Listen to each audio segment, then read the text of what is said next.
예, YTN 라디오 이재현의 뉴스 정면 승부 3부 정면 인터뷰로 시작하겠습니다. 자, 국민의힘 차기 지도부를 선출하는 전당대회 열기가 날이 갈수록 뜨거워지고 있는데요. 자, 보수의 최종 병기가 되겠다라고 선언하면서 최고위원 출마를 발표하신 분이죠. 김재원 전 국민의힘 최고위원 연결해서 직접 목소리 들어보겠습니다. 김재원 의원님 안녕하세요. 네, 안녕하세요. 예. 자, 후보님은 이미 전임 지도부에서 최고위원을 한 차례 지내신 바 있었는데 이번에 다시 최고위원 출마를 결정한 배경, 이미 이제 컷오프를 통과해서 이제 본선에 당심의 어떤 선택을 기다리고 있는 상황인데 좀 늦었지만은 출마 배경을 좀 설명 들어볼까요? 저 개인적으로 전임 지도부의 소속이었지만 예. 사실 윤석열 정부 출범 이후에도 윤석열 정부 발목을 잡는 야당 세력이라든가 또는 사회 저변의 여러 세력들에 제대로 대항하지 못한다는 그런 문제의식을 많이 갖고 있었습니다. 네. 그래서 이게 집권 여당인데도 아직도 야당처럼 이 야당과 또 국정을 발목 잡는 세력들과 싸워야 되는 현실에서 예. 제가 좀 더 전투력 있고 투쟁력 있는 정당을 만들 각오로 이번에 그 최고위원에 도전하게 됐습니다. 아, 그렇군요. 집권 여당으로서 좀 갈피를 잡지 못하는 모습이 좀 안타까워서 나오신 거네요. 네, 그렇습니다. 그리고 사실은 여당은 그 주요 정책을 구현하고 국민의 삶을 돌보는 일에 좀 더 매진해야 되는데 지금은 어떤 정책적인 방향을 정하고도 그것을 실천할 수 있는 동력을 갖추지 못할 정도로 끌려다니고 있기 때문에 저는 아무래도 그런 면에서는 좀 강한 리더십이 필요하다고 생각하고요. 저 개인적으로 그런 당의 진로에 도움을 주겠다는 생각으로 이번에 출전하게 됐습니다. 예. 강력한 집권 여당의 리더십을 만들어 보겠다 하는 포부십니다. 지난 10일에 예비 경선을 통과를 하셨는데요. 친윤계 현역 의원들이 탈락을 했고 반면에 친이준석계 후보들이 약진하는 양상을 보였습니다. 이 상황을 어떻게 보고 계신가요? 어쨌든 그 현역 국회의원들이 선거에서는 상당히 유리한 것이 사실이거든요. 그런데 이번 그 전당대회에서 최고위원 선거의 특징이 그 당시에 이제 84만 명의 유권자 중에서 6천 명 정도의 여론조사를 통해서 컷오프를 결정한 것인데요. 아무래도 여론조사 때 여론의 주목을 받는 그런 이슈를 만들어가는 과정이 이준석 전 대표를 따르는 분들이 그때 막 주목을 받고 있었고요. 또 한편으로 현역 국회의원들이 조금 그 인지도를 쌓는 데는 조금 그에 따르지 못했던 것 아닌가라는 생각이 듭니다. 그리고 준비하는 과정도 조금 짧았을 것이 아닌가 이런 복합적인 요인으로 그분들이 이제 좀 탈락됐다고 생각합니다. 그러나 그렇군요. 모두 다 훌륭한 분들이니까 충분히 경쟁력이 있는 분들인데 개인적으로는 좀 안타깝게 생각합니다. 그 윤석열 정부의 성공을 앞에 내세운 친윤계 후보들이 좀 많은데요. 지금 현재 그 최고위원 후보 가운데 8명, 이 가운데 5명이 이제 친윤계 후보라고 볼 수가 있을 것 같습니다. 어떻게 보면 좀 난립했다라고 볼 수도 있겠는데 이러면 표가 분산돼서 좀 불리한 것 아닙니까? 그런 면이 없지 않습니다. 그런데 이제 4명을 뽑는 선거니까요. 그리고 또 1인당 2표고 2표를 배분하는 과정에서 적절하게 경쟁력을 갖춘 분들에게 아무래도 몰릴 테고 그렇게 해서 경쟁력을 갖춘 후보자를 선출할 것이기 때문에 저는 5분 정도가 친윤계 후보라고 하더라도 결국에는 전체 8명 중에서 4명이 선택되지 않을까, 가장 경쟁력 있는 분이 선택되지 않을까 생각하고요. 친윤계라고 해서 특별히 더 우대받는다든가 아마 그렇게 보지는 않습니다. 그래서 각자의 경쟁력이 결국은 궁극적으로 선택을 받는 그런 키가 아닐까 생각합니다. 친이준석계 후보로 좀 김용태, 허은하 의원이 있는데 아무래도 전략적인 투표를 하게 되면은 이 두 사람 가운데 적어도 한 사람 정도는 최종 4명 최고위원에 오르지 않겠느냐 하는 분석도 있어요. 어떻게 예상하십니까? 그게 이제 어느 정도 갈지, 어느 정도 경쟁력을 갖출지 저도 좀 궁금한 대목이긴 합니다. 네. 사실 그분들이 이제 어떤 본인들이 그동안 정치력을 보여주거나 리더십을 보여준 것이 아니고 그 이준석 전 대표가 당에 끼치는 여러 가지 좋은 점과 나쁜 점을 고스란히 그것을 자산으로 삼아서 이번 선거에 나온 거거든요. 일종의 말하자면 대리인 비슷하게 예. 선거에 나와 있기 때문에 사실은 여론의 주목을 받는데 그것이 투표로 얼마만큼 연결이 될지에 대해서는 저 개인적으로는 다소 의문을 갖고 있습니다. 뭐 그래서 과연 당선될 수 있을지에 대해서는 조금 더 선거 과정이 지나봐야 알 수 있지 않을까 생각합니다. 네. 친 이준석계 후보가 최고위원에 들기에는 아직 좀 회의적으로 보신다는 말씀으로 들리네요. 아무래도 이제 지금은 여론에서 이슈가 되니까 언론의 보도도 많고 또 그것이 또 주목도를 이끌고 그렇게 해서 이제 여러 가지 지금 상황이 전개되고 있지만요. 막상 당원들이 투표를 할 때는 정말 최고위원감인가, 최고위원으로서 당을 제대로 이끌 수 있는 사람인가 아니면 일시적으로 지금 주목을 받고 있는 것인가를 판단하지 않을까 생각합니다. 예. 알겠습니다. 최고위원 후보 가운데 한 사람이죠. 태영호 의원이 제주 4.3 사건이 북한 김일성 지시에 의해서 촉발된 사건이다 이렇게 말하면서 파장이 일고 있습니다. 민주당이 징계 조치에 나섰는데요. 정치권 공방으로 번지고 있는데 태영호 의원의 발언 그리고 민주당의 대응 어떻게 보세요? 근데 이제 태영호 의원은 북한에서 공부할 때 그렇게 교육을 받았다는 내용으로 이제 지금 대응을 하고 있고 실제로 그렇게는 다 알려져 있습니다. 북한은 그거 외에 딴 것도 전부 자신들이 했다고 주장하는 사람들 아니겠습니까? 그래서 이제 그런 면에서 이야기를 한 것이고, 그걸 민주당이 문제를 삼는다면, 민주당은 북한에서 주장하는 대로 주장한 것이 어디 한두 번인가요? 그래서 그걸 들고 나와서 무슨 윤리위 제소라든지 이런 것은 의미가 없는 이야기고요.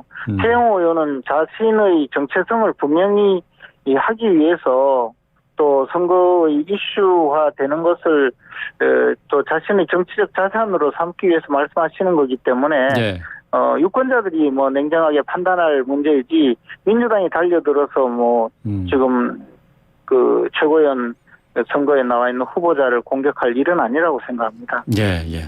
알겠습니다. 조금 전에 당대표 후보자들을 대상으로 한 첫 방송 토론회가 시작이 됐습니다. 김기현 후보의 탄핵 발언이 큰 쟁점이 되지 않을까 싶기도 한데 근데 또 최근에 친윤계를 중심으로 해서 당정 일체론을 들고 나오는 발언들이 계속 이어지고 있어요. 이 부분을 어떻게 봐야 될지 지금 윤 대통령을 명예 당대표로 추대를 하자라는 얘기까지 나오고 있고 여기에 대해서 천하람 후보는 감시와 견제가 필요한데 이게 당정 일체론 맞지 않다.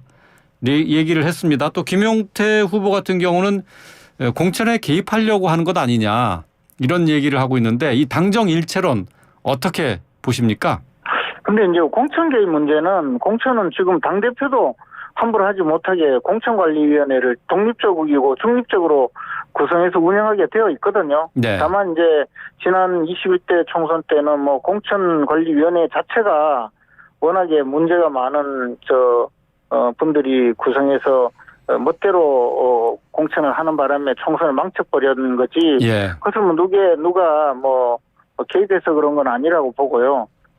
또 그렇게 제도적으로 되어 있지 않기 때문에 그걸 가지고 무슨 당정 분리, 당정 일치의 문제는 아니라고 봅니다. 그런데 정권을 담당하는 여당은 사실은 대통령인 당원은 당의 정강 정책을 충실하게 국가 정책에 반영하게 하는 규정이 있고 또 마찬가지로 당은 그런 대통령인 당원이 당의 정강 정책을 그 실현할 수 있도록 그렇게 유기적이고 긴밀하게 협조하도록 우리 당헌 당규에 규정이 되어 있거든요. 네. 그리고 정당이라는 것 자체가 정견을 같이 하는 사람들이 모여서 정권을 획득해서 그 획득한 권력을 수단으로 삼아서 정당 정책과 정견을 실천하는 것이 정당의 목적이자 존재 근거거든요. 예, 예. 그런데 그렇게 하려면 당연히 대통령인 당원과 당이 혼연일체가 되는 것이 맞는 것인데 그것을 가지고 뭐 당정 분리라고 주장하는 것은 정당의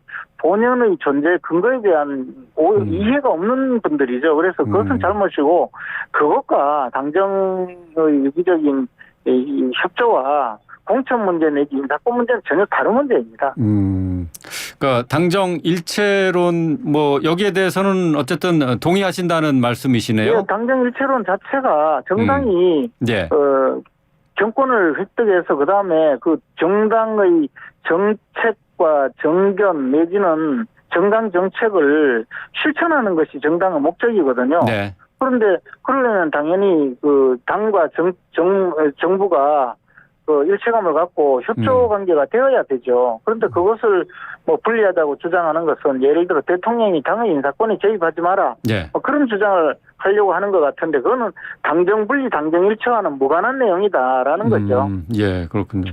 근데 이제 일부에서는 이제 당정 분리를 얘기하는 것이 정치적으로 행정부의 장인 대통령의 정치적인 중립을 지키는 그 필요성이 있기 때문에 이 당정 분리가 필요하다라고 주장하는데 이 부분은 그러면 어떻게? 정당 정치 자체가요. 예. 정당이 정권을 획득해서 그 정당이 획득한 정권을 수단으로 삼아서 예. 그 정당이 추구하는 국가의 미래상을 실천하는 것이 정당이거든요. 예. 그렇기 때문에 정당 정치가 있는 것이고 대통령도 당에서 배출한 대통령은 당의 정책을 충실하게 이행하는 것이 그 의무라고 우리 예. 당헌 당규에 규정이 되어 있어요. 그리고 예. 대통령을 배출한 정당에서 당의 그 정책이나 정당 정책을 반영하도록 요청하는 것은 즉 정상적인 거죠. 예, 예, 알겠습니다.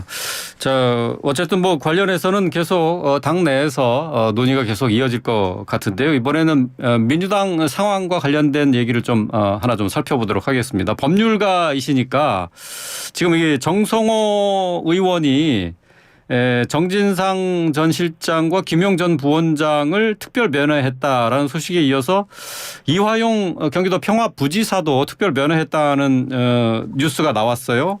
이 특별 면회한 자리에서 정성호 의원이 알리바이를 만들어라 이런 얘기도 했고 또 그리고 마음 단단히 먹어라.